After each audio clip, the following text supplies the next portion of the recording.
Regulation of the cattle industry is always a hot topic on Capitol Hill, and it's the topic of this week's Market Watch. Joining me today in the studio is Colin Woodall, Executive Director for Legislative Affairs for NCBA. I bet it feels good to be out of the Beltway for a day or two. You know, it's always good to get away from Washington, D.C., Kevin. Absolutely.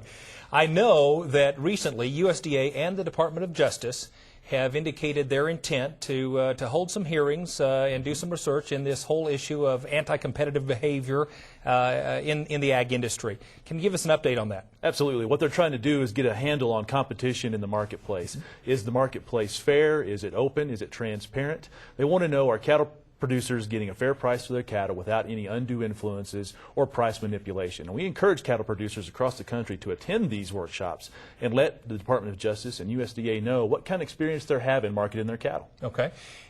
It seems to me that there have been studies on this before. Is that right? Oh, absolutely. There have been dozens of studies on this issue. The most recent was in 2007. It was the Livestock and Meat Marketing Study. That we're talking about a multi-year, multi-million-dollar study that looked at all phases of the beef and cattle marketing complex. And what they found was that the marketplace is very open, it's very transparent, it's competitive, and the concerns of things like captive supply are just unfounded. What it went on to find was that the things that we have put in place as producers, such as marketing alliances and forward contracting, are helping not only those producers who participate, but all segments of the beef chain, all the way down to the consumer. What do you think some of the impacts are of the government getting involved in regulating the competitive nature of the ag industry? Well, the concern that we have is that they need to stick with the laws that are on the books. There's already laws that tell how to keep the markets open and competitive. That's where DOJ and the USDA need to focus. They don't need to be focusing on regulate how we market cattle. Right.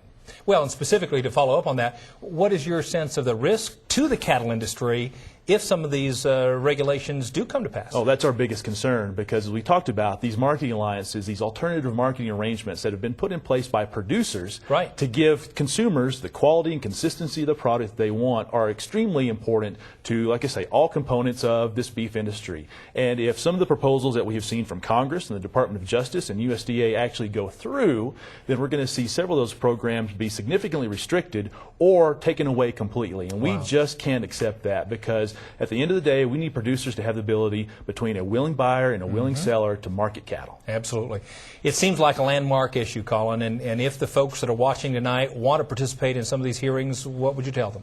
Go to the USDA website. That's where they'll be posting the details of all of these workshops. Okay. They haven't done that yet. We probably expect to see that towards the end of this year, first part of 2010. But more importantly, we'll be keeping producers updated. So please go to our website. That's beefusa.org, and we'll keep folks updated on where they're at, what times, and how to be prepared. Very good. Thanks for keeping up the battle for us in D.C. Kevin, thank you. Always a pleasure. You bet. For more information on the efforts of the National Cattlemen's Beef Association on Capitol Hill, visit our website at cattlemantocattleman.org.